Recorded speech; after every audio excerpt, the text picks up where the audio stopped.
الحمد لله نحمده ونستعينه ونستغفره ونعوذ بالله من شرور أنفسنا ومن سيئات أعمالنا من يهده الله فلا مضل له ومن يضلله فلا هادي له ونشهد أن لا إله إلا الله وأشهد أن محمدا عبده ورسوله أما بعد فإن خير الحديث كتاب الله وخير الهدي هدي محمد صلى الله عليه وسلم وشر الأمور محدثاتها وكل محدثة بدعة وكل بدعة ضلالة وكل ضلالة في النار فأعوذ بالله من الشيطان الرجيم بسم الله الرحمن الرحيم والعصر إن الإنسان لفي خسر إلا الذين آمنوا وعملوا الصالحات وتواصوا بالحق وتواصوا بالصبر۔ تمام تعریف، تمام حمد و ثنا اس رب العالمین کے لیے ہے جس نے ہم تمام بھائیوں کو آج اس جگہ ایک کتاب کے درس کے تعلق سے جمع کیا ہے۔ اللہ تعالیٰ سے اس کتاب کی کما حق و شرح کی توفیق مانگتے ہیں اور اس بات کی توفیق مانگتے ہیں کہ اللہ ہم سب کو جو باتیں کہی جائیں اس مجلس میں اس پر ہم سب کو عمل کرنے کی بھی توفیق عطا فرمائے۔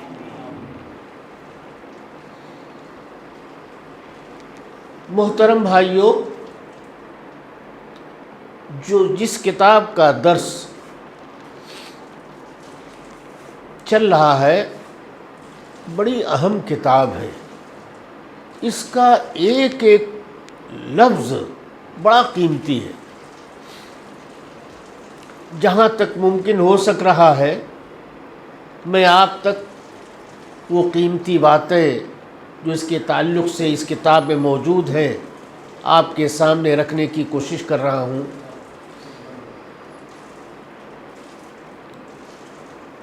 ہم اور آپ جانتے ہیں کہ اس سے قبل جو سبق ہم پڑھ چکے ہیں یا درس ہو چکا ہے اس میں یہ بات بتائی گئی ہے کہ 4 چیزوں کا جاننا ہمارے اوپر ضروری ہے۔ پہلی چیز تو علم، دوسرا عمل، تیسری دعوت اور چوتھا صبر۔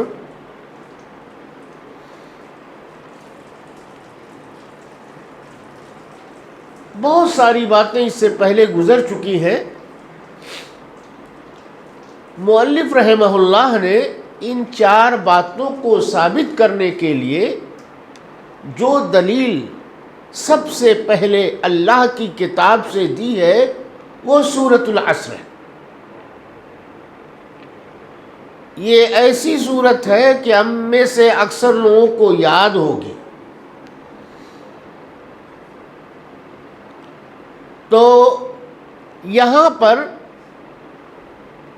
بہت ساری باتیں اس سے پہلے میں کر چکا ہوں، اس کو دہرانا نہیں چاہتا۔ جو اہم اور نہایت ضروری ہے اس کو ضرور آپ کے سامنے ریپیٹ کروں گا۔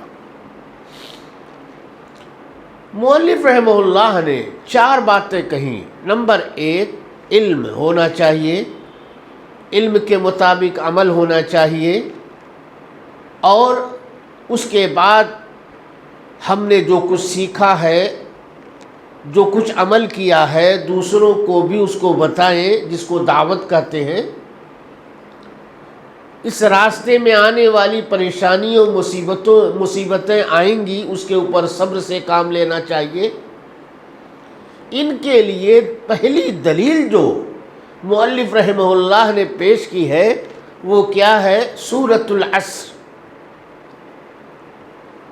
والعصر ان الانسان لفی خسر الا الذین آمنوا وعملوا الصالحات وتواصوا بالحق وتواصوا بالصبر۔ کیا معنی ہے اس کا؟ اس کا معنی ہے کہ یقیناً انسان سراسر گھاٹے میں ہے. والعصر قسم ہے زمانے کی، یقیناً انسان سراسر گھاٹے میں ہے سوائے ان 4 لوگوں کے. الا الذین آمنوا، سوائے نمبر 1 جو ایمان لائے، نمبر 2 جنہوں نے نیک عمل کیے، نمبر 3 جنہوں نے حق کی دعوت دی، نمبر 4 جنہوں نے آنے والی پریشانی اور مصیبتوں پر صبر سے کام لیا. ہم نے پڑھا تھا دعویٰ یہ ہے، پہلی چیز علم ہے. اس پوری صورت میں علم لفظ کہیں آیا ہی نہیں. آپ غور سے دیکھیں، آپ کو پتہ چلے گا ان الانسان لفی خسر، 4 قسم کے لوگ خسارے میں نہیں ہیں. الا الذین آمنوا، کون لوگ؟ جو ایمان لائے. کیا ایمان یہ علم کی دلیل ہے؟ نہیں، ایمان تو کچھ اور ہے اور علم کچھ اور ہے. اگر آپ کو اس طرح سے نہ سمجھ میں آوے تو ہم آپ کے سامنے سورۃ الشورى کی ایک آیت پڑھتے ہیں. وہ آیت کیا ہے؟ وَمَا كُنْتَ تَدْرِي مَا الْكِتَابُ وَالْإِيمَانُ. کیا ہے حافظ؟ وَمَا كُنْتَ تَدْرِي مَا الْكِتَابُ وَلَا الْإِيمَانُ. کیا مطلب ہے اس کا؟ اور تم جانتے نہیں تھے، وَمَا كُنْتَ تَدْرِي، تم کو معلوم نہیں تھا کہ کتاب یعنی قرآن کیا ہے اور ایمان کیا ہے. تم کو کچھ معلوم نہیں تھا. اے نبی صلی اللہ علیہ وسلم، آپ کو کچھ نہیں معلوم تھا کہ ایمان کیا ہے اور اللہ کی کتاب کیا ہے، معلوم نہیں تھا. وَمَا كُنْتَ تَدْرِي، درا یدری درایتن کے معنی جاننا، علم حاصل کرنا. تم کو معلوم نہیں تھا، تمہارے پاس علم نہیں تھا کہ اللہ کی کتاب کیا ہے اور ایمان کیا ہے، تم کو نہیں معلوم تھا. تو وما كنت تدری، تمہارے پاس علم نہیں تھا. علم کی بات سب سے پہلے آئی، لیکن علم الگ ہو گیا اور اس کے بعد کتاب الگ ہو گئی، ایمان الگ ہو گیا.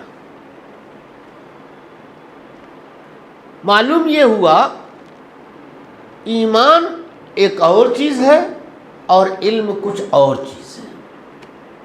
لیکن دلیل کے طور پر مصنف رحمۃ اللہ علیہ نے سب سے پہلے وہی چیز الا الذین آمنوا کو دلیل میں پیش کیا. کس کی دلیل؟ علم کی. یہ کیسے؟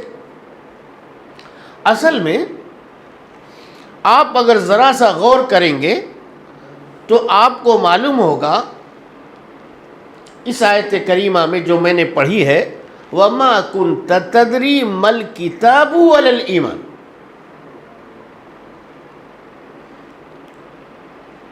علم سیکھنے والی بات ایمان سے پہلے ہم کو یہی تلاش کرنا ہے.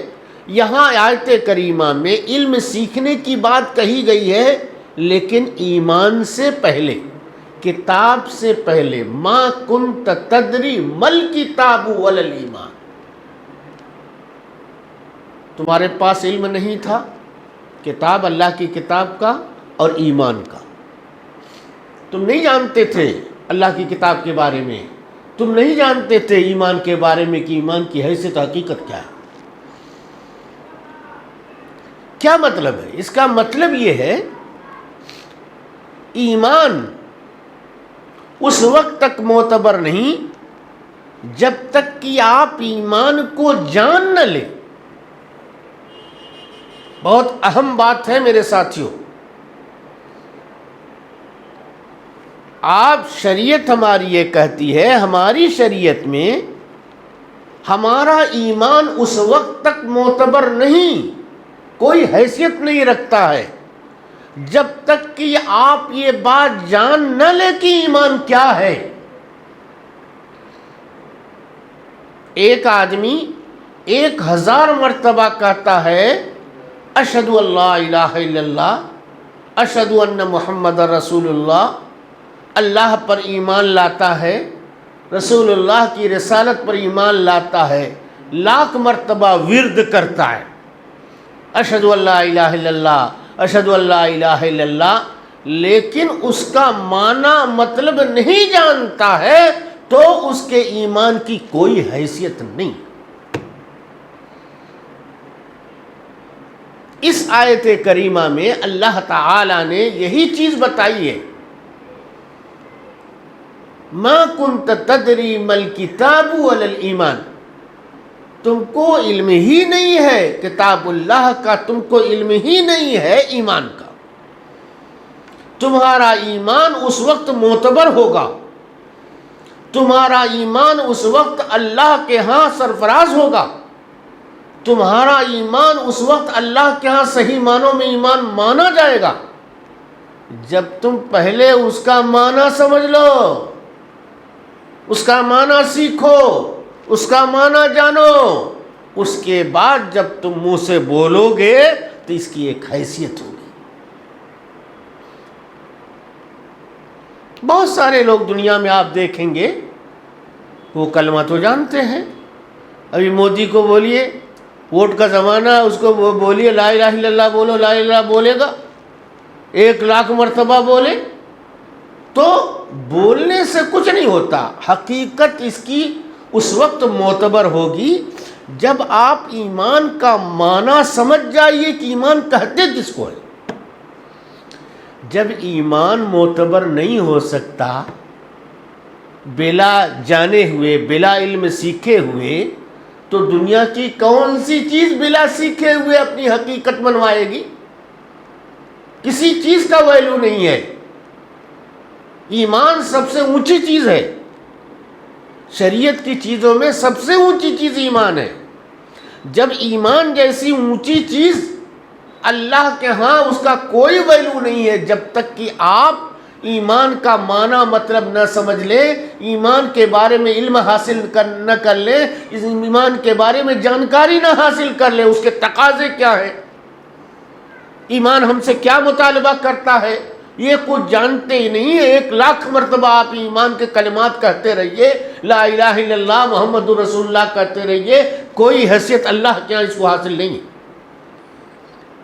یہی کہنا چاہتے ہیں، انہوں نے انڈائریکٹ یہ دلیل پیش کی ہے مؤلف رحمۃ اللہ علیہ نے، سب کے لیے ڈائریکٹ، عمل صالح کی ڈائریکٹ دلیل، وتواصوا بالحق، دعوت کی، تبلیغ کی ڈائریکٹ دلیل، اور صبر کی ڈائریکٹ دلیل، لیکن الا الذین آمنوا کے اندر ڈائریکٹ نہیں انڈائریکٹ دلیل ہے۔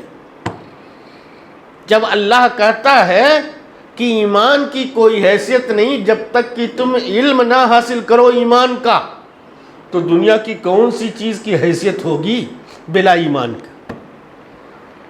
ایمان سب سے اونچی چیز ہے، اور اس کو بھی اس کی حیثیت کو برقرار رکھنے کے لیے، آپ کو معتبر بنانے کے لیے آپ کو اس کا معنی جاننا ہوگا، تب اس کا ویلیویشن اللہ کے یہاں ہوگا، تب اللہ رب العالمین کے یہاں اس کا مقام و مرتبہ ہوگا۔ تو میرے ساتھیوں، میں یہی کہہ رہا تھا کہ یہاں پر دلیل جو مؤلف رحمۃ اللہ علیہ نے دی ہے، پہلی چیز کیا؟ علم کی۔ علم کی دلیل ایمان کے لفظ کے ذریعہ سے انڈائریکٹ ہے، باقی اور کی دلیل عمل صالح وعمل الصالحات ڈائریکٹ ہے، وتواصوا بالحق، حق کی دعوت ڈائریکٹ ہے، وتواصوا بالصبر، صبر کی تلقین ڈائریکٹ ہے۔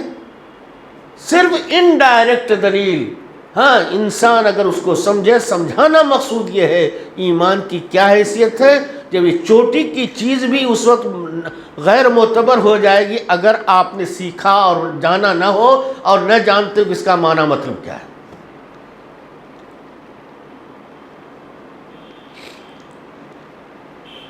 میرے بھائیوں، اس کے بعد دوسری بات جو میں بتانا چاہتا ہوں، والعصر، عصر کہتے ہیں زمانہ کو۔ عصر کے معنی زمانہ دو ہوتا ہے۔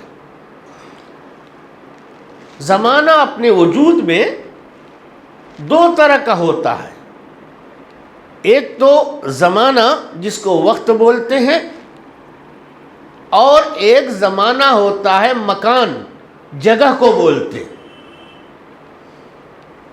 زمان میں دو طرح کا وقت پایا جاتا ہے، ایک ہوتا ہے زمانہ، ایک ہوتا ہے زمان، ایک ہوتا ہے مکان۔ ایک بولتے ہیں وقت کو، ایک بولتے ہیں جگہ کو۔ زمان کے معنی جگہ، زمانہ کے معنی وقت، اور مکان کے معنی جگہ۔ یہ زمانہ اپنے وجود میں دو ہی حیثیت رکھتا ہے۔ اگر وہ والعصر سے مراد آپ زمانہ لیتے ہیں تو اب دو باتوں کا خیال رکھنا ہوگا۔ وقت سے مراد کیا ہے؟ وقت، کبھی کبھی وقت جو ہے ایک وقت دوسرے وقت سے بالکل چینج ہو جاتا ہے، فرق ہو جاتا ہے۔ مثال کے طور پر رمضان کے مہینے میں نیک عمل کرنا، غیر رمضان میں نیک عمل کرنا۔ رمضان کے مہینے میں یہ وقت ہے، رمضان کا ٹائم ہے، رمضان کے وقت میں ایک نیک عمل آپ کرتے ہیں، اور رمضان کے علاوہ دوسرے مہینوں میں آپ نیک عمل کرتے ہیں، دونوں میں فرق آ جائے گا۔ اس کا ثواب رمضان کے مہینے میں آپ جو عمل کریں گے اس کا ثواب اور مہینوں کے مقابلے میں زیادہ ہوگا، اور غیر رمضان میں اسی عمل کو اگر کیا جائے تو اس کا وزن یا اس کا ویلیویشن اس سے کم ہو جائے گا۔ تو کبھی کبھی وقت کے اعتبار سے، زمانے کے اعتبار سے تغیر اور چینجنگ ہوتی ہے۔ اسی طریقے سے آپ دیکھیں گے کہ رمضان المبارک کے مہینے میں لیلۃ القدر ہے، رمضان کے دوسرے عشرے میں آپ نیک عمل کیجئے اور پھر اس کے مقابلے میں لیلۃ القدر میں نیک عمل کیجئے، تو اس وقت میں اس وقت میں دونوں میں فرق ہو جائے گا، دونوں کے ثواب میں فرق آ جائے گا۔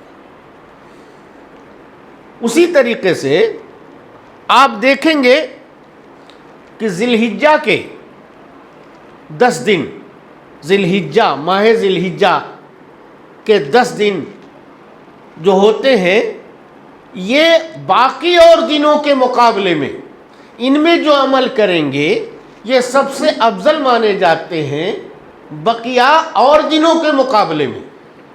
تو ایک ذی الحجہ کا وقت ہوا، ایک غیر ذی الحجہ کے 10 دن کے اوقات ہوئے، ایک ذی الحجہ کے علاوہ جو دوسری مہینے میں دوسرے دن ہے، فرق ہو گیا۔ جگہ کا جہاں تک معاملہ ہے، آپ جانتے ہیں کہ جگہ کی تبدیلی کی وجہ سے بھی کبھی کبھی عبادتوں میں فرق آ جاتا ہے، اسلام کے احکامات چینج ہوتے ہیں۔ جیسے آپ نے دیکھا ہوگا کہ نبی کریم محمد رسول اللہ صلی اللہ علیہ وسلم نے حدیث میں فرمایا کہ لا تشد الرحال الا الى 3 مساجد۔ دنیا کے اندر، پوری دنیا میں، پورے ورلڈ میں 3 مسجدیں ایسی ہیں جن کا پرمیشن، جن کی زیارت کا پرمیشن محمد رسول اللہ صلی اللہ علیہ وسلم نے دیا ہے، اور اتفاق ایسا تینوں اللہ کے گھر ہیں، کوئی مزار اور دربار اور درگاہ نہیں ہے۔ پرمیشن ملا پورے ورلڈ میں کہیں زیارت کے نیت سے، ثواب کی نیت سے جانے کے لیے، تو امام کائنات نے 3 جگہیں بتائی، اور تینوں جگہیں کیا ہیں؟ مساجد اللہ، اللہ کی عبادت گاہیں۔ پہلا نام لیا آپ نے مسجدی حاجہ، مسجدی حاجہ، میری یہ مسجد، یعنی وہ مسجد النبی جو اللہ کے نبی صلی اللہ علیہ وسلم نے اپنے ہاتھوں سے مدینہ منورہ میں بنائی۔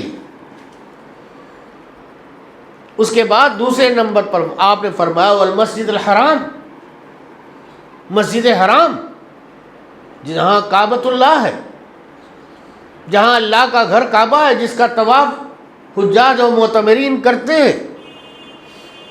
اور تیسرا نام لیا آپ نے والمسجد الاقصی، مسجد اقصی کا جو فلسطین میں ہے، جو مسلمانوں کا پہلا قبلہ ہے۔ تو آپ نے ان تین مسجدوں میں عبادت کو سب سے افضل اور دنیا میں پائی جانے والی عبادت گاہوں کے مقابلے میں یہاں اس جگہ کی، یہاں جگہ کی حیثیت آپ دیکھیے، اس جگہ کا ویلو بہت زیادہ ہے۔ تو جگہ کے اعتبار سے کبھی کبھی جو ہے کچھ فرق آپ کو دینی مسائل میں ملے گا۔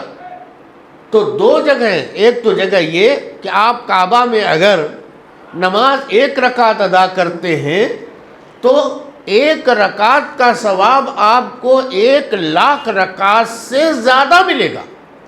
1,00,000 رکعت نہیں، افضل، یعنی اس سے بھی بڑھ کر کے 1,00,000 سے زیادہ ملے گا۔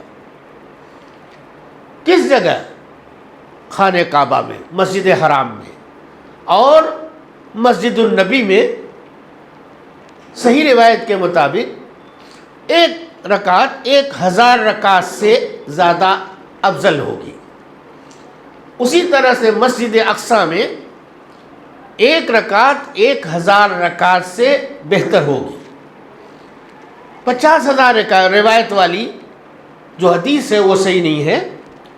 تو کہہ یہ رہا تھا کبھی کبھی وقت کے اعتبار سے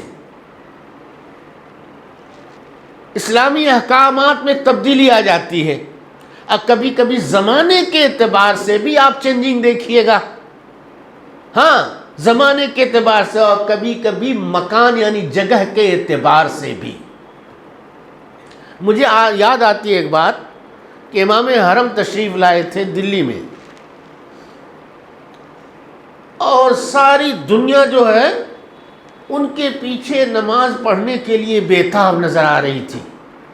انہوں نے اس وقت جو ہے جامع مسجد دلی میں مغرب کی نماز ادا کرائی تھی، میں بھی تھا، لیکن لوگوں کو دیکھا کہ لائن لگی ہوئی ہے، بھاگے چلے جا رہے ہیں۔ کیا ہے بھائی؟ امام حرم نماز پڑھائیں گے۔ میرے ساتھیوں، اصل جو مقام حاصل تھا امام حرم کو حرم کی وجہ سے تھا۔ حرم میں آپ آج بھی چلے جائیے تو آپ کو یہی ثواب ملے گا جو اللہ کے نبی محمد رسول اللہ صلی اللہ علیہ وسلم نے بتا دیے۔ اور وہاں کا امام کہیں دنیا کے کسی کونے میں چلا جائے تو وہاں کا ثواب حرم کا نہیں پا سکتا۔ اس لیے امام حرم کے پیچھے حرم چھوڑ کر کے نماز پڑھنے کی ضرورت نہیں ہے۔ کوشش کیجیے اللہ حرم شریف میں لے جائے،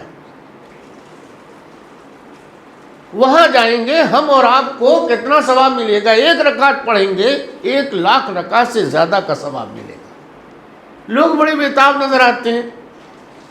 کچھ لوگوں کو دیکھا حرم کا جب وقت پورا ہو گیا، حرم شریف یعنی مکہ کا، خانہ کعبہ کا، وہاں کا وقت پورا ہو گیا تو بڑے بےتاب نظر آتے ہیں مدینہ جانے کے لیے۔ میرے کچھ ایسے ساتھی تھے جو دیوانے تھے، نبی صلی اللہ علیہ وسلم کے عاشق کہے جانے والے، اتنے دیوانے کہ 3 دن پہلے ہی سے حرم میں انہوں نے نماز چھوڑ دی۔ نعوذ باللہ، اعوذ باللہ، اللہ تعالیٰ بچائے اس سے۔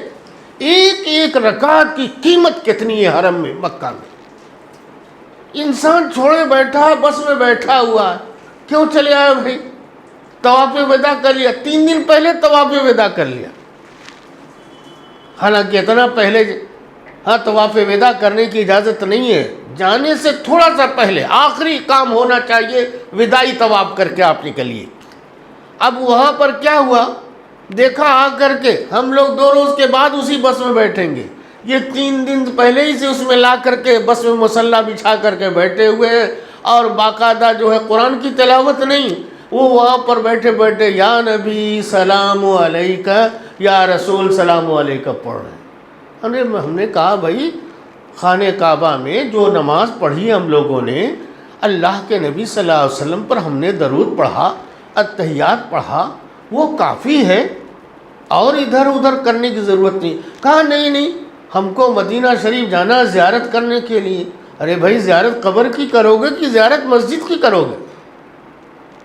ایک مومن آدمی کی زبان سے نکلے گا نہیں مسجد کی زیارت کریں گے، کیونکہ اللہ کے نبی صلی اللہ علیہ وسلم نے مسجد النبی کی زیارت کا جو ہے پرمیشن دیا ہے، اور قبر کی زیارت کا نہیں۔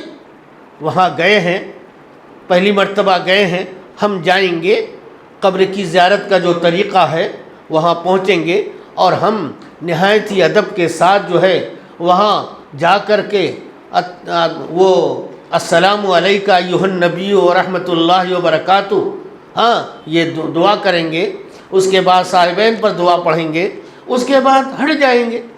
اور وہاں پر بھی کچھ لوگوں کو دیکھا پیاس بجھتی نہیں، وہاں تو پولیس دیکھتی رہتی ہے، باہر نکل کر کے وہ پرانا والا جو انڈیا کا مال ہے وہاں فٹ کرنا شروع کر دیتے ہیں، یا نبی سلام علیکہ، اب پکڑا جاتے ہیں کبھی کبھی۔ میرے بھائیوں، میں یہ کہہ رہا تھا کبھی کبھی جگہ کی وجہ سے اور کبھی کبھی وقت کے حساب سے ہاں چینجنگ آتی رہتی ہے، احکام بدلتے رہتے ہیں۔ انہیں والعصر کہا، زمانے کی قسم۔ زمان اور مکان 2 چیزیں ہوتی ہیں۔ مکان کا مطلب یہ ہے جگہ، جگہ کا مطلب جیسے ہم نے بتایا حرم شریف کا معاملہ، ہاں حرم اس جگہ میں جو آپ نماز پڑھیں گے اس عبادت کا ثواب، اور عبادت گاہوں کے دنیا کے کسی کے امریکہ میں بھی مسجد ہو تو اس کا بھی ثواب وہی ہے جو ہماری اس مسجد کا۔ تو والعصری، اس کے بعد جو ہے دوسری چیز، عصر سے مراد کیا ہے یہاں پر اس آیت کریمہ میں؟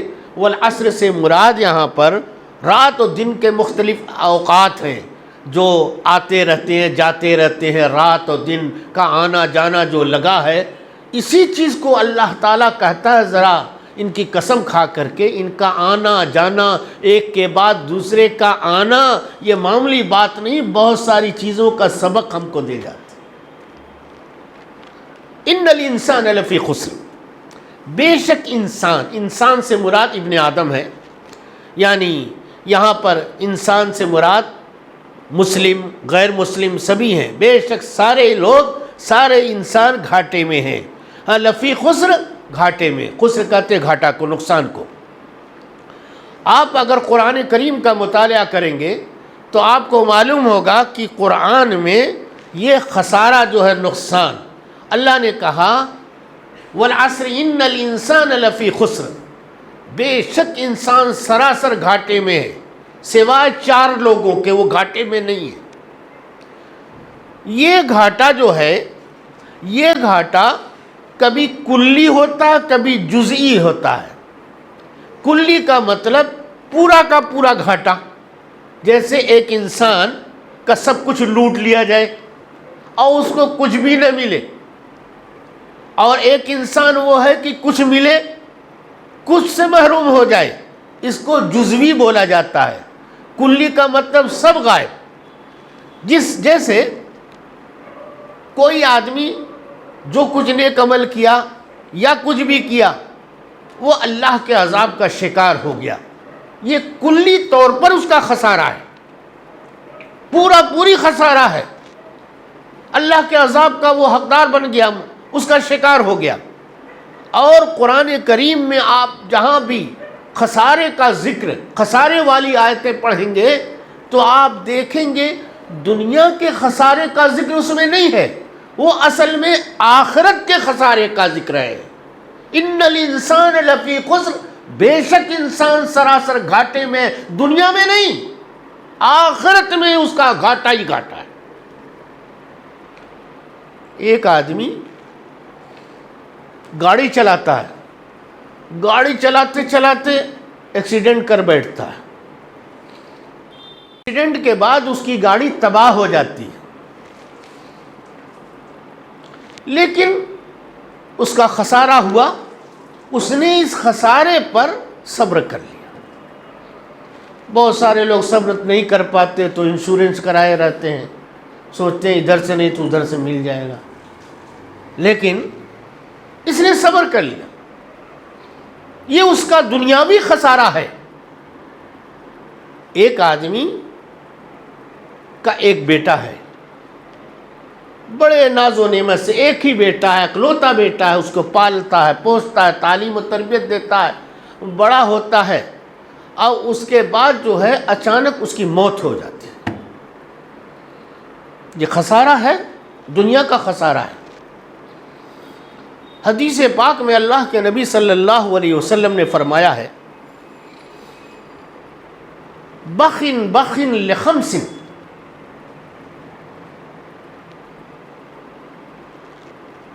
تعجب ہے، بخ بخ، یہ تعجب کے لیے عرب کے لوگ بولتے ہیں، ما اسقلہن فی المیزان، کتنے بھاری ہیں یہ وزن میں۔ کیا کیا؟ اللہ کے نبی صلی اللہ علیہ وسلم بتاتے ہیں کہ 4 چیزیں جب قیامت کے دن وزن کی جائیں گی تو بہت بھاری ہوں گی۔ ایک تو آپ نے وہ حدیث سنی ہے، کلیمتانی حبیبتانی للرحمانی ثقیلتانی فی المیزان خفیفتانی علی اللسان سبحان اللہ و بحمدہ سبحان اللہ العظیم۔ 2 کلمے ایسے ہیں جو اللہ کو بہت محبوب ہے، اور وہ زبان پر ہلکے ہیں اور میزان میں بھاری ہوں گے انشاءاللہ۔ کیا ہے؟ سبحان اللہ و بحمدہ ایک کلمہ، سبحان اللہ العظیم دوسرا کلمہ۔ اس حدیث میں جس کو امام حیثمی رحمہ اللہ نے اپنی کتاب مجموع الزوائد میں ذکر کیا ہے، اور اسی حدیث کو امام منذری رحمہ اللہ نے ترغیب و ترہیب میں ذکر کیا ہے، جلد 2 میں صفحہ 353 میں کہتے ہیں، بخن بخن ما اسقلہن فی المیزان، بڑے بھاری ہیں یہ کلمات وزن میں۔ کیا ہے؟ پہلا کلمہ سبحان اللہ، دوسرا کلمہ والحمدللہ، تیسرا کلمہ لا الہ الا اللہ، چوتھا کلمہ اللہ اکبر۔ بڑے بھاری ہیں یہ کلمات وزن میں۔ اس کے بعد اللہ کے نبی صلی اللہ علیہ وسلم فرماتے ہیں، ولد صالح یموت فیحتسبہ، ایک انسان، اس کا بچہ انتقال کر جاتا ہے اور وہ صبر کر بیٹھتا ہے،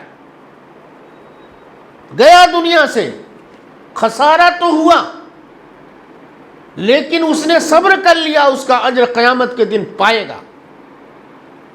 تو دنیا کا خسارہ، اکلوتا بیٹا تھا، پالا تھا، پوسا تھا، تعلیم و تربیت دیا تھا، جوان ہوا اور اچانک اس کی موت ہو گئی۔ ایسی موت کو بھی اس نے کیا کیا؟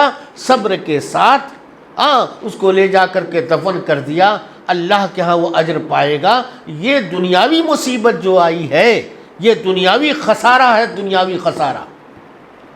ان خساروں کی حیثیت کچھ بھی نہیں ہے۔ اللہ تعالیٰ نے فرمایا، ان الانسان لفی خسر، بے شک انسان سراسر گھاٹے میں ہے۔ کہاں کا گھاٹا مراد ہے؟ آخرت کا گھاٹا۔ اللہ کے ہاں نقصان اٹھائیں گے جو یہ 4 کام نہیں کرتے، بڑے گھاٹے میں، اللہ کیا بڑا نقصان ہے ان کا، بڑا نقصان۔ میرے بھائیوں، قرآن کریم کی ایک آیت اور پڑھتا ہوں، بہت مشہور آیت ہے۔ اللہ تعالیٰ نے قرآن میں کہا، لَئِنْ أَشْرَكْتَ لَيَحْبَطَنَّ عَمَلُكَ وَلَتَكُونَنَّ مِنَ الْخَاسِرِينَ، یہی آیت ہے نا آپ سب، وَلَتَكُونَنَّ مِنَ الْخَاسِرِينَ۔ اگر تم نے شرک کیا، اے نبی، اگر تم نے شرک کیا لئن اشرکت لیحبطن عملک، تو کنفرم ہے کہ تمہارا عمل بھی، چاہے محمد کا عمل ہو، وہ بھی ضائع ہو جائے گا، برباد ہو جائے گا۔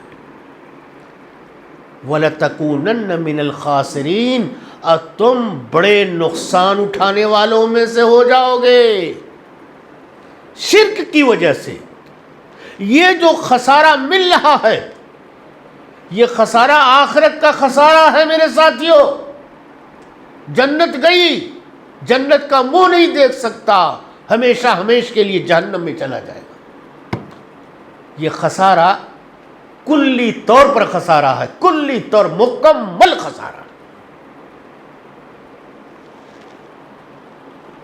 اللہ تعالیٰ نے قرآن میں دوسری جگہ فرمایا وَمِنَ النَّاسِ مَن يَعْبُدُ اللَّهَ عَلَى حَرْفٍ، کچھ لوگ ایسے ہیں جو اللہ کی عبادت کرتے ہیں کچھ تھوڑا تھوڑا، پورے طریقے سے نہیں، تھوڑے تھوڑے۔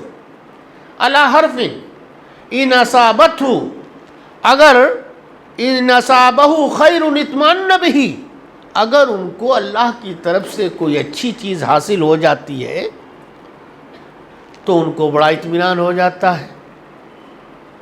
وَإِنْ أَصَابَتْهُ فِتْنَةٌ، اور اگر کوئی اللہ کی آزمائش آ جاتی ہے، ان کے اوپر اب پکڑ ہو جاتی ہے، تو کیا کرتے ہیں؟ انقلب علی وجہہ، ویسے اسلام کا دامن چھوڑ دیتے ہیں، دوسری طرف مڑ جاتے ہیں۔ یہاں پر آگے کا خسرت دنیا والآخرہ، دنیا کا بھی گھاٹا ان کا اور آخرت کا بھی گھاٹا۔ میرے ساتھیوں، گھاٹے کا ذکر کر رہا ہوں۔ گھاٹا، دنیا کا گھاٹا کوئی گھاٹا نہیں ہے، اصل جو سب سے بڑا خسارے والا گھاٹا ہے وہ کا آخرت کا گھاٹا ہے۔ اللہ تعالیٰ سے دعا کریں گے کہ اللہ اس گھاٹے سے ہم تمام بھائیوں کو بچا لیں۔ اور بچنے کی کتنی صورتیں اللہ تعالیٰ نے بتائیں؟ چار۔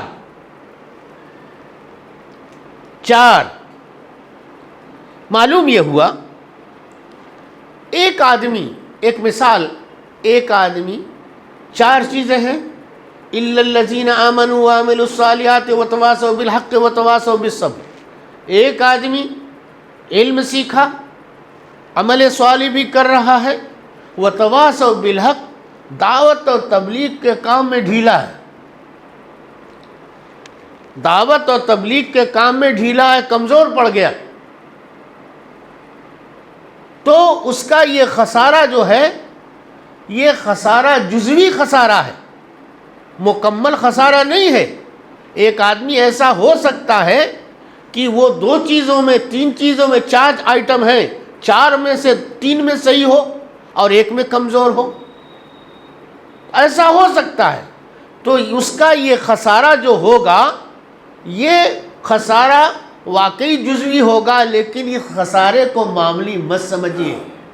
عقل مند اور ہوش مند آدمی وہ ہے جو اپنے معمولی خسارے کو بھی برداشت نہیں کرتا اور ہر ممکن کوشش کرتا ہے کہ کسی طرح سے ہمارا کوئی نقصان نہ ہونے پائے۔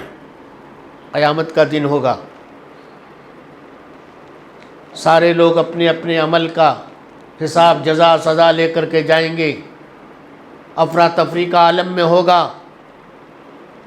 ایک آدمی چاہے گا کہ اگر ایک نیکی ہم کو مل جائے تو ہمارا بیڑا پار ہو جائے، وہ اپنے رشتہ دار سے مانگے گا، اقرب ترین انسان سے مانگے گا، رشتہ داروں میں سب سے قریبی رشتہ دار سے مانگے گا، بھیا ایک نیکی دے دو میرا کام بن جائے گا۔ کہا نا، آج اس میدان میں ایک نیکی بھی ہم نہیں دیں گے۔ ایک نیکی کا خسارہ بھی انسان جو ہوش مند انسان ہے، عقل مند ہوشیار انسان ہے، اس کے لیے بہت بڑا خسارہ۔ اس لیے خسارہ چاہے وہ کلی طور پر ہو یا جزوی طور پر ہو، انسان کو چاہیے کہ ہر ممکن کوشش کر کے اس کی تلافی کرے اور کسی طرح سے بھی اپنے معاملے میں کوئی گھاٹا ہونے نہ دے اور اس خسارے سے بچنے کی کوشش کرے۔ اس کے بعد اِلَّا الَّذِينَ آمَنُوا، الا الذین آمنوا وعملوا الصالحات، مگر جو ایمان لائے۔ ایمان کے بارے میں تفصیلی باتیں میں کر چکا ہوں۔ ایمان لغت میں تصدیق کو کہتے ہیں، پختگی کے ساتھ کسی کی تصدیق کرنے کو ایمان کہا جاتا ہے۔ شریعت کی نظر میں ایمان دل سے تصدیق کو اور زبان سے اقرار کو اور اعمال یعنی جسمانی اعضاء سے عمل کر کے کسی چیز کو ثابت کرنے کو ایمان کہا جاتا ہے۔ تین چیزیں ہونی چاہیے تب آپ کا ایمان ایمان ہوگا۔ نمبر ایک، آپ جس چیز کو صحیح سمجھتے ہیں، آپ نے جس چیز کو پکا سمجھا، صحیح سمجھا، اس کو اپنے دل سے بھی اس کو مان لیجئے کہ ہاں یہ چیز ہے۔ نمبر دو، زبان سے اقرار کر کے بھی بتائیے کہ ہاں یہ حق ہے۔ نمبر تین، آپ اس کو اپنے جسم کے اعضاء سے جو اللہ تعالیٰ نے جسم دیا ہے عمل کر کے بھی ثابت کیجئے کہ ہاں یہ چیز ہے، جو میں مانتا ہوں، جو زبان سے مانتا ہوں، جو دل سے مانتا ہوں، وہی کر کے دکھاتا ہوں۔ اگر کسی کے اندر یہ تین باتیں پائی جاتی ہیں، دل سے تصدیق کرتا ہے، زبان سے اقرار کرتا ہے، جسم کے اعضاء سے عمل کر کے بھی اس کو واضح کرتا ہے، تو صحیح معنوں میں اس کے اندر ایمان ہے۔ اگر اس میں سے کسی چیز کے اندر کمی ہے تو ایمان صحیح نہیں ہے۔ میں نے اس سے پہلے بتایا تھا آپ کو ایمان کے 6 ارکان: اللہ پر ایمان، رسولوں فرشتوں پر ایمان، کتابوں پر ایمان، اللہ کے نبیوں اور رسولوں پر ایمان، آخرت پر ایمان، تقدیر پر ایمان۔ تقدیر کے تعلق سے صرف ایک بات میں بتانا چاہتا ہوں، بہت سارے لوگ غلط فہمی میں رہتے ہیں، وہ سمجھتے ہیں قسمت میں جو ہے وہی تو ہوگا، تقدیر میں جو اللہ نے لکھ دیا وہی ہوگا۔ اب سارا کیس جو ہے اللہ کے اوپر فٹ کر دیتے ہیں اور اللہ کو گنہگار ثابت کرنے کی کوشش کرتے ہیں، اپنے بری ہونے کی کوشش کرتے ہیں۔ اللہ میاں نے جب لکھ دیا تو وہ جانے، ہم کریں چاہے نہ کریں، وہ تو اللہ نے لکھ ہی دیا ہے، تو ہمارا اس میں کیا قصور ہے؟ دیکھیے، اس کو سمجھنے کے لیے ایک بات سمجھیے کہ ایک ٹیچر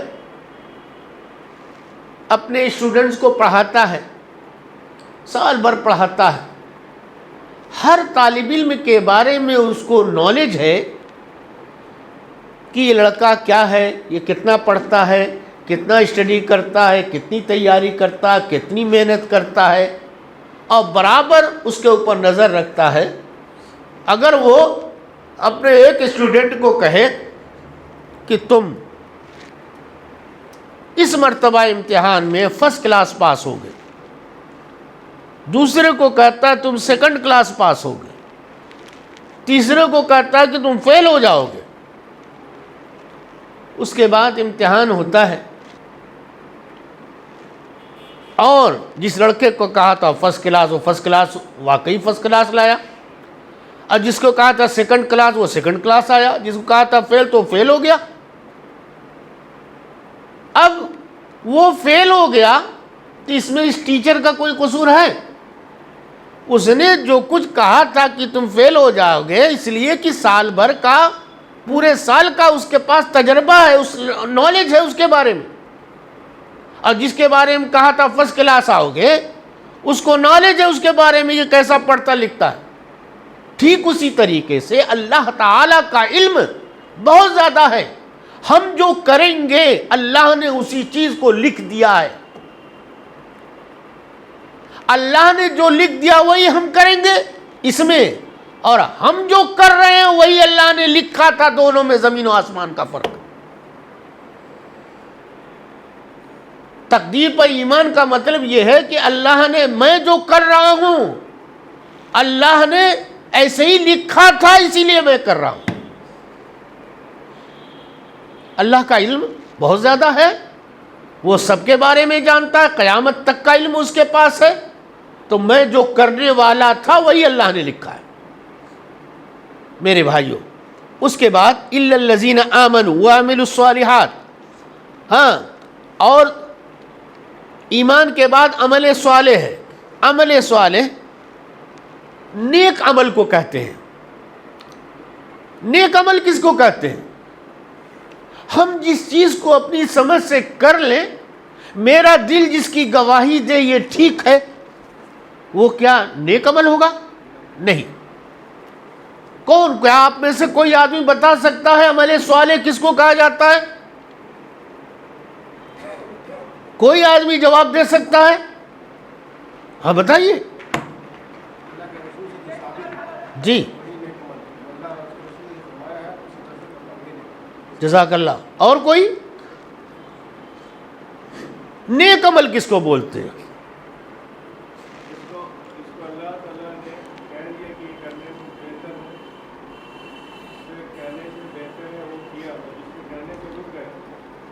جی،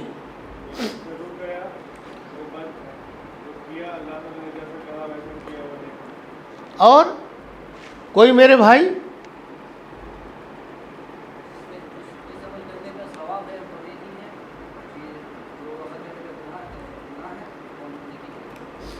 عمل صالح کہتے ہیں ہر اس عمل کو، نیک عمل کو، جو خالصتاً لوجہ اللہ کیا جائے، صرف اللہ کے لیے کیا جائے، خالص اللہ کے لیے۔ اس میں اگر ریاکاری کے لیے، دکھاوے کے لیے آپ نے کیا تو وہ نیک عمل نہیں مانا جائے گا، عمل صالح نہیں ہوگا۔ نمبر 2، نبی کے طریقے پر انجام دیا جائے۔ اللہ کے نبی نے کہا قیام کی حالت میں تم سورۃ الفاتحہ پڑھو، لا صلاۃ لمن لم یقرأ بفاتحۃ الکتاب، مشہور حدیث ہے۔ اس آدمی کی نماز نہیں جو کہ سورۃ الفاتحہ نہ پڑھے۔ کہاں پڑھے گا؟ قیام کی حالت میں، کہ رکوع میں، کہ سجدے میں، کہ تشہد میں؟ میرے نبی نے کہاں سکھایا ہے؟ قیام کی حالت میں۔ اگر اسی آئٹم کو کوئی آدمی تشہد میں پڑھ لے، یہ نیک عمل ہوگا؟ آپ کی نماز نیک عمل میں ہوگی؟ نہیں ہوگی میرے ساتھیوں۔ 2 باتیں ہیں۔ نمبر 1 کہ آپ کا یہ کام جو آپ نے کیا ہے، نیک عمل، اچھا عمل، یہ اخلاص ہو اس کے اندر۔ اور نمبر 2، اللہ کے نبی کے بتائے ہوئے طریقے پر اس کو انجام دیا جائے، اپنے طریقے پر نہیں، دنیا والوں کے طریقے پر نہیں۔ اگر ہم نے دنیا والوں کے طریقے، رسم و رواج جس کو بولا جاتا ہے، اس انداز سے ادا کیا تو عمل صالح نہیں ہوگا۔ اور اگر ہم نے، آپ نے جو کام کیا ہے اس میں خلوص نہیں ہے تو یہ عمل صالح نہیں ہوگا۔ اللہ تعالیٰ نے کہا الا الذین آمنوا وعملوا الصالحات، اور 4 قسم کے آدمی خسارے میں نہیں ہوں گے، جو ایمان لائے، عمل صالح کیے، اور اس کے بعد وتواصوا بالحق، وتواصوا بالحق، سیدھی سادی زبان میں حق کی انہوں نے وصیت کی۔ باب تفاعل کا صیغہ ہے، باب تفاعل مشارکت کے لیے آتا ہے۔ جس کام میں 2 یا 2 سے زیادہ آدمی مل کر کے کریں، اس کو تفاعل کا صیغہ کہا جاتا ہے۔ تواصوا، یہ باب تفاعل کا صیغہ ہے۔ تو اب اس کا معنی ہے کہ آپ ہم کو وصیت کیجئے، ہم آپ کو وصیت کریں، ہم آپ کو حق بات جو جانتے ہیں وہ بتائیں، آپ ہم کو بتائیے۔ اس کا یہ معنی ہے تواصو کا، سنگل نہیں کہ خالی آپ ہم کو بتاتے جائیے اور آپ کی طرف سے کچھ نہ ہو، نہیں، ایک دوسرے کو حق کی وصیت کرنا۔ اور سیدھا سادہ معنی جاننا چاہتے تھے، ایک دوسرے کو تبلیغ کرنا۔ وصیت کرنا کیا مطلب ہے؟ تبلیغ کرنا۔ کس چیز کی تبلیغ؟ نیکی کا حکم اور برائی سے روکنا، امر بالمعروف والنہی عن المنکر۔ اسی کی تبلیغ کیجئے ایک دوسرے کو، تب تواصوا بالحق ہوگا۔ حق سے مراد کیا ہے؟ حق سے مراد یہ ہے، حق کیا ہے؟ نماز حق ہے۔ آپ جانتے ہیں اللہ تعالیٰ نے یہ حکم دیا ہے نماز کا، اور آپ جو ہے دیکھتے ہیں اپنے بیٹے کو کہ وہ نماز نہیں پڑھتا ہے تو آپ کہیے بیٹا نماز پڑھا کرو، وقت ہو گیا ہے۔ آپ نے کسی عورت کو دیکھا کہ آپ کی محترمہ جو ہے وہ نماز کا ٹائم ہو گیا ہے، وہ روٹی پکا رہی ہیں، کھانا پکا رہی ہیں، آپ ان کو کہیے کہ ارے نماز کا وقت ہو گیا، نماز پڑھو۔ ہاں، آپ جانتے ہیں کہ ایک آدمی جو ہے سودی بینک میں ملازمت کے لیے کوشش کر رہا ہے، آپ کو معلوم ہوا، آپ اس کو بتائیے کہ بھئی سودی بینک میں کاروبار کرنا یہ سخت گناہ کا کام ہے۔ اس طرح سے آپ ایک دوسرے کو جو بات آپ جانتے ہیں، امر بالمعروف جس کو کہا جاتا ہے، اس کو بتائیے، اور نیکی جو برائیاں ہیں ان سے آپ اس کو روکیے۔ یہی کیا ہے؟ وتواصوا بالحق ہے۔ کیا ہے؟ وتواصوا بالحق، وصیت کرنا، حق کی وصیت کرنا، یعنی سامنے والے کو خبر دینا، سامنے والے کو جانکاری دینا۔ اب ہم ایک آدمی کو وصیت کر رہے ہیں، دعوت کا کام کر رہے ہیں، اور اس کو سمجھا رہے ہیں ایسا کرو ویسا کرو، اس کی بھی تو ایک لمٹ ہوتی ہے۔ کبھی کبھی آدمی آپ سمجھا رہے ہیں وہ جو ہے دوسری طرف توجہ کیے ہوئے ہیں، کبھی آپ سمجھا رہے ہیں اور اس کو غصہ آ رہا ہے، کبھی آپ سمجھا رہے ہیں اور وہ دوسری باتوں میں لگا ہوا ہے، کبھی آپ سمجھا رہے ہیں اس کو غصہ آ رہا، کبھی کبھی لوگ تل ملا کر کے ایک لپڑ بھی لگا دیتے ہیں، طرح طرح کی باتیں ہوتی ہیں۔ آخر اس کا ایک ضابطہ تو ہونا چاہیے۔ میں نے کچھ لوگوں سے پوچھا کہ بھئی اس سلسلے میں کب تک کسی کو نصیحت کی جائے، اس کی ایک لمٹ ہے؟ انہوں نے کہا وَمَا عَلَيْنَا إِلَّا الْبَلَاغُ وَعَلَيْكُمُ الْحِسَابُ، ہمارا کام ہے لوگوں تک بات پہنچا، نہیں مانتا نہ مانے، چولہے بھاڑ میں جائے۔ دوسرے سے پوچھا، دوسرے کا بھی جواب ہے بھائی کتنا کرے گا آدمی، اپنی طاقت کے مطابق سمجھا دیا، ایک مرتبہ دو مرتبہ۔ اس طرح کا لوگ جو ہے جواب دیتے ہیں۔ میرے سمجھ سے یہ جواب جو ہے کچھ ٹھیک نہیں ہے۔ جواب کیسے ہونا چاہیے؟ جواب یہ ہونا چاہیے کہ اگر آپ قرآن و حدیث کا مطالعہ کریں گے تو آپ کو معلوم ہوگا کہ اللہ کے نبی صلی اللہ علیہ وسلم نے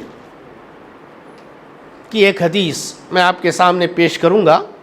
ما ضرب رسول اللہ صلی اللہ علیہ وسلم امراۃ ولا خادما قط۔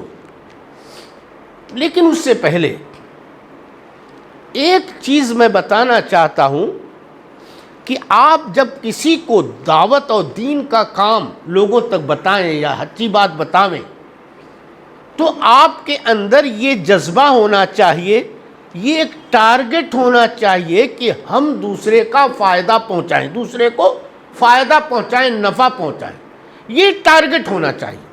نفع پہنچانا، فائدہ پہنچانا، یہ ٹارگٹ ہونا چاہیے دین کی بات لوگوں تک پہنچانے کے لیے۔ آپ اس کو اس طرح سے سمجھیے، ایک مریض ایک ڈاکٹر کے پاس آتا ہے، ڈاکٹر دیکھتا ہے اور تشخیص کے بعد اس کو کیا کرتا ہے؟ ٹیبلٹ دے دیتا ہے، وہ چلا جاتا ہے، کھاتا ہے، اللہ آرام دے دیتا ہے، شفا دے دیتا ہے۔ دوسرا مریض آتا ہے تو وہی ڈاکٹر اس کی بیماری کو دیکھ کر کے اس کو ٹیبلٹ نہیں دیتا، وہ نشتر نکالتا ہے، نشتر نکال کر کے وہ سوچتا ہے کہ اس کا آپریشن کریں گے۔ وہ کہتا ہے ارے بھائی یہ کیا کر رہے ہو؟ آپ نے فلاں آدمی کو ٹیبلٹ دے دیا، کھا لیا، وہ اچھا ہو گیا، آپ ہم کو ٹیبلٹ دینے کے بجائے یہ چھرا اور سرا نکال رہے ہیں ہم کو جو ہے چیر پھاڑ کرنے کے لیے۔ اب یہ ڈاکٹر اس کے لیے تو ٹیبلٹ تجویز کرتا ہے، اور اس کے لیے نشتر جو ہے تجویز کرتا ہے، آپریشن تجویز کرتا ہے۔ کیوں؟ اس لیے کہ وہ جانتا ہے کہ وہ آدمی ٹیبلٹ سے، اس کے لیے ٹیبلٹ فائدہ مند ہے، ٹیبلٹ کھا لے گا، لیکن اس کی بیماری کے لیے آپریشن ہی ضروری ہے، اس لیے وہ آپریشن کو تجویز دیتا ہے۔ مقصد اس ڈاکٹر کا اس کو فائدہ پہنچانا، اور آپریشن والے ڈاکٹر کا بھی اس کو مقصد ٹارگٹ کیا ہے؟ فائدہ پہنچانا۔ نبی کریم محمد رسول اللہ صلی اللہ علیہ وسلم نے حدیث میں آیا، ما ضرب رسول اللہ صلی اللہ علیہ وسلم امرأة ولا خادما قط۔ محمد رسول اللہ صلی اللہ علیہ وسلم نے کبھی بھی کسی عورت کو یا کسی خادم کو مارا نہیں۔ ما ضرب، کبھی بھی، قط، کبھی بھی مارا نہیں۔ آپ جانتے ہیں غزوہ تبوک کے موقع پر ایک صحابی تھے کعب بن مالک، یہ پیچھے 3 صحابی ایسے جو پیچھے رہ گئے تھے۔ اللہ کے نبی صلی اللہ علیہ وسلم کے پاس ان کا معاملہ آیا، اور یہ پیچھے رہ جانے کے بعد جب ان کو جو سزا ملی، اس سزا میں یہ بات اللہ کے نبی نے تجویز کی کہ 50 دن تک آپ نے صحابہ کو کہہ دیا کوئی اس آدمی سے بات نہ کرے۔ حالانکہ حدیث پاک میں اللہ کے نبی صلی اللہ علیہ وسلم نے کیا کہا؟ لا یحل لمسلم ان یہجر اخاہ فوق 3 لیال۔ کوئی آدمی اپنے کسی بھائی کو 3 دن سے زیادہ نہ چھوڑے رکھے کہ اس سے بات نہ کرے۔ 3 دن تک بات نہیں کیا، کوئی بات نہیں، 3 دن سے زیادہ نہ ہو اس کو بات کر لینی چاہیے۔ لیکن اللہ کے نبی صلی اللہ علیہ وسلم نے اس صحابی رسول کے لیے، جو معمولی صحابی نہیں ہے، لیلۃ العقبہ میں اس بیع میں یہ شریک تھے، بہت بڑا مقام ہے، لیکن آپ نے ان کے لیے جو چیز تجویز کی ساری دنیا کے مسلمانوں کے لیے کہا 3 دن سے زیادہ بات مند کرنا کسی مسلمان کے لیے جائز نہیں ہے۔ لا یحل لامرئ لمسلم، کسی مسلمان کے لیے جائز نہیں ہے کہ 3 دن سے زیادہ اپنے بھائی کو چھوڑے رکھے اور ترک تعلق کر لے، قطع تعلق کر لے، بات چیت بند کر دے۔ لیکن آپ نے خود اس صحابی رسول کے لیے، کعب بن مالک کے لیے 50 دن تک بات کرنا منع کر دیا۔ کیوں؟ اس لیے کہ ایک صحیح معنوں میں اصلی ڈاکٹر وہی ہے جو مریض کو دیکھ کر کے اس کو فائدہ پہنچانے کی غرض سے، ٹارگٹ اس کا یہی ہے کہ اس مریض کو جو ہے اس کو فائدہ پہنچے، اپنی تجویز سے جو بہتر سمجھتا ہے وہ دوا تجویز کرتا ہے۔ امام کائنات نے ان کے لیے 50 دن کی جو نہ بولنے کی تجویز پیش کی، یہ ان کے حق میں بہتر تھی، حالانکہ حالات ان کے اوپر بہت مشکل سے مشکل ترین آئے اور بہت کچھ جھیلا انہوں نے، لیکن اس کے باوجود بھی محمد رسول اللہ صلی اللہ علیہ وسلم نے اپنی سوچ اور سمجھ سے جو فیصلہ کیا وہ واقعی ٹارگٹ ڈیٹ تک ان کو فائدہ پہنچے، ان کا نقصان نہ ہو۔ اللہ نے فائدہ پہنچایا، 50 دن کے بعد ان کو توبہ نصیب ہوئی۔ تو ہم دعوت و تبلیغ کا جو کام کرتے ہیں اس کا ایک ضابطہ ہے۔ ضابطہ یہی ہے کہ پہلا ضابطہ اپنی ناقص سوچ کے حساب سے میں آپ کو بتا رہا ہوں کہ ضابطہ یہ ہونا چاہیے کہ انسان سب سے پہلے اپنے بھائی کو جس تک دعوت کا کام کرنا چاہتا ہے، جس کو اچھی چیزیں بتانا چاہتا ہے، اس کے بارے میں پہلا ٹارگٹ یہ رکھے کہ ہم کو اس کا نقصان نہیں کرنا بلکہ فائدہ. اب وہ فائدہ پہنچانے کے لیے اس کی سوچ و سمجھ سے جو بہتر ہو، جو بہتر ہو اس کی سمجھ سے وہ فائدہ، اگر وہ تجویز، وہ رائے تجویز کرتا ہے تو بہتر کرتا ہے. یہی طریقہ ہے حدیث پاک سے جیسا معلوم ہوا. آپ جانتے ہیں حضرت عمر رضی اللہ تعالی عنہ کے بیٹے عبداللہ ابن عمر رضی اللہ تعالی عنہ، ان کے بیٹے بلال، عبداللہ کے بیٹے بلال، حضرت عبداللہ ابن عمر رضی اللہ تعالیٰ عنہ نے حدیث میں فرمایا لا تمنعوا اماء اللہ عن المساجد. اللہ کے نبی صلی اللہ علیہ وسلم کی بات سنائی. اللہ کے نبی نے کہا کہ تم لوگ اپنی بیٹیوں کو، اللہ کی بندیوں کو مسجد میں آنے سے مت روکا کرو. عورتوں کو ان کو آنے دو، وہ آئیں گی، جیسے مرد نماز ادا کرتے ہیں وہ بھی ادا کریں گی، ان کو بھی حق حاصل ہے. اگر کوئی دقت نہیں ہے آنے دو، رکو مت. تو انہوں نے، ان کے بیٹے بلال تھے، انہوں نے کہا کہ قسم کھا کر کے اللہ کی قسم میں اپنی بیٹیوں کو وہاں مسجد میں جانے سے روکوں گا.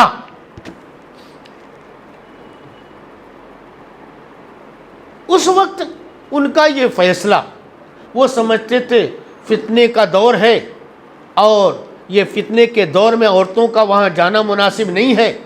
لیکن حضرت عمر رضی اللہ تعالی عنہ نے کیا کیا؟ انہوں نے کہا کہ نہیں، لات اللہ کے نبی صلی اللہ علیہ وسلم کی حدیث ہے، حدیث کے آتے ہوئے کسی کی کوئی بات نہیں چلے گی.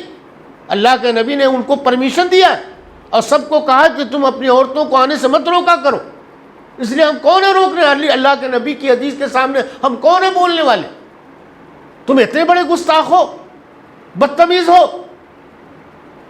جاؤ، آج کے بعد سے میں جب تک زندہ رہوں گا تم سے کلام نہیں کروں گا، بات نہیں کروں گا.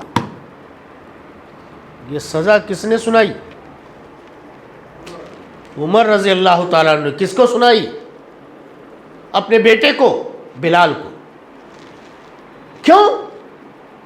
اس لیے کہ حضرت عمر جانتے تھے اس بیٹے کو، اپنے بیٹے کو تکلیف دینا مقصد نہیں تھا، اس کو فائدہ پہنچانا مقصود تھا، ٹارگٹ تھا کہ یہ سمجھے اچھی باتوں کو. اس لیے یہ سزا دی. کہا تم سے بات کریں، جب تک میں زندہ رہوں گا تب تک بات نہیں کروں گا. تو اس طرح کے حالات اگر پیدا ہو جائیں، ہم کو اور آپ کو تبلیغ کے معاملے میں، دعوت کے معاملے میں یہ بات سامنے رکھنی چاہیے کہ جب بھی اگر ایسا موقع آئے تو ہم کو اپنا آپا نہیں کھونا چاہیے کہ سمجھاتے سمجھاتے بھاگ کھڑے ہو گئے. کہا ہوا امام صاحب نہیں ہے بھائی، ارے وہ تو چلے گئے. کل ایسی تقریر جمعہ میں انہوں نے کر دیا کہ ایک آدمی نے ان کو جو پکڑ لیا، مسئلہ مسائل پوچھا، جواب نہیں دے سکے، پاجامہ اٹھائے، لے کر کے پہن کر کے بھاگ کر کے چلے گئے. بڑی ذمہ داریاں ہوتی ہیں، اور خاص طریقے پر جو علماء ہوتے ہیں ان کی تو بڑی ذمہ داریاں ہوتی ہیں.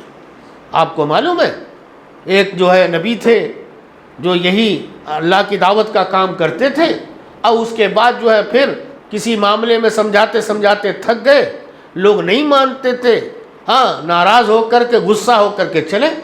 تو اللہ نے ان کو کہاں ڈال دیا؟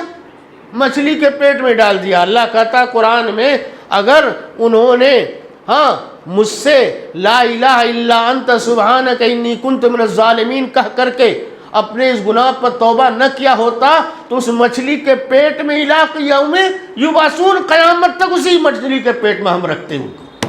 قیامت کا دن ہوتا، ساری دنیا اپنے قبر سے نکلتی اور یہ نبی جو ہے مچھلی کے پیٹ سے نکل کر کے آتا.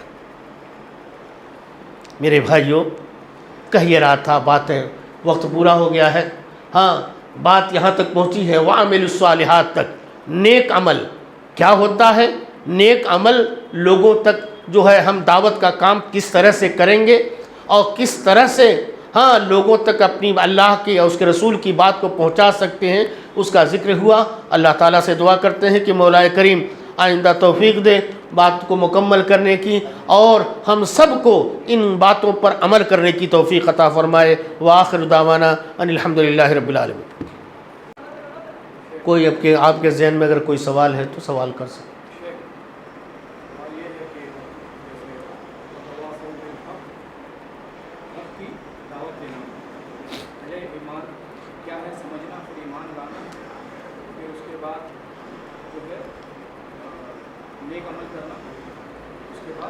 جی جی سب کے لیے. عورتیں اپنے یہاں سب سے پہلی بات یہ ہے کہ ہر ایک کو اللہ تعالیٰ نے ایک اس کا ایک خاکہ قرآن کریم میں کھینچا ہے. جیسے ہم کو اور آپ کو کہا گیا ہے کہ کچھ ایسے لوگ ہونے چاہیے وَلْتَكُمْ مِنْكُمْ أُمَّةٌ يَدْعُونَ إِلَى الْخَيْرِ يَأْمُرُونَ بِالْمَعْرُوفِ وَيَنْهَوْنَ عَنِ الْمُنْكَرِ. بین الاقوامی طور پر کچھ لوگوں کو ہونا چاہیے. کچھ لوگ ایسے ہیں جو جمعہ وغیرہ کے خطبوں کے ذریعہ سے اماموں سے ملاقات کر کے جو باتیں سیکھتے ہیں، سب سے پہلا کام یہ ہے کہ وہ اپنے گھر میں لوگوں تک پہنچائیں، اپنے بال بچوں کی تربیت اسی نہج پر کریں. یہ تبلیغ ہے، یہ عمل صالح کی دعوت ہے. تو ہر ایک کا ایک دائرہ ہے، اس دائرے کے اندر رہ کر کے جتنا آپ کام کر سکتے ہو کریے. ایک عالم کی جو ذمہ داری ہے ایک عام آدمی کی وہ ذمہ داری نہیں. تو عالم آدمی کا جو ایریا ہے، جو احاطہ ہے، وہ اپنی چوہدی میں رہ کر کے اپنا کام کرے. اب بہت سارے لوگ جمعہ کے خطبے سننے کے لیے آتے ہیں، جو انہوں نے سنا اس کو اپنے دوستوں میں شیئر کریں. آپ کے پاس موبائل ہے، یہ ہے وہ ہے، یہ سب موبائل کو استعمال کیجئے. لوگ جو نہیں آ سکے ہیں الا فلیبلغ الشاہد الغائب، جو نہیں موجود ہیں ان تک ان باتوں کو پہنچائیے. یہ دعوت کا کام ہے. جو عورتیں آئی ہیں یا آپ گئے ہیں اپنے گھر میں، اپنی بیٹیوں کو، اپنے جو ہے بیوی کو اور دوسرے والدین کو، ماں وغیرہ کو جو گھر میں نہیں آ سکے، ان کو رات میں کم سے کم بتائیے کہ ہم نے یہ باتیں سنی ہیں. تو وہ جو ہے پھر ان کے اندر ایک جذبہ پیدا ہوگا اور وہ اپنے ملنے والوں سے اس طرح سے کریں گے. اس طرح سے حق کی اور دعوت کی جو ہے دعوت کا کام چلتا رہے گا. لیکن بہت افسوس کی بات ہے اب ان دعوت کے کاموں نے ٹی وی نے لے لیا ہے. اب جتنا پروگرام عورتوں کا ہوتا ہے سب ٹی وی کے سامنے ہونے لگا ہے. اس لیے زیادہ سے زیادہ ان کے اوقات کو آپ کنورٹ کر کے ان چیزوں کی طرف لے آئیے، ان کو طرح طرح کی چیزیں سپنائیے. یہ سب دعوت کے اندر داخل ہے. جی جی ہاں، ایک مومن آدمی کو ہر معمولی سے معمولی خسارہ بھی بڑا سمجھنا چاہیے. اس کو معمولی نہیں سمجھنا چاہیے، اس لیے کہ ایک نیکی کے لیے آدمی ترسے گا وہاں پر. ہاں جی ہاں جی جی جی ہاں. ایمان تو بہت بڑی چیز ہے نا. ایمان تو بہت بڑی چیز ہے، لیکن اس بڑی چیز کے اوپر بھی بڑی چیز علم ہے. اسی لیے آج اس گتھی کو میں نے سلجھانے کی کوشش کی کہ بہت سارے لوگ یہ جانتے ہیں ایمان سب سے اونچی چیز، بہت بڑی بات ہے، لیکن علم جو ہے اس سے بھی بڑی چیز ہے. ہاں جی ہاں ہاں ہاں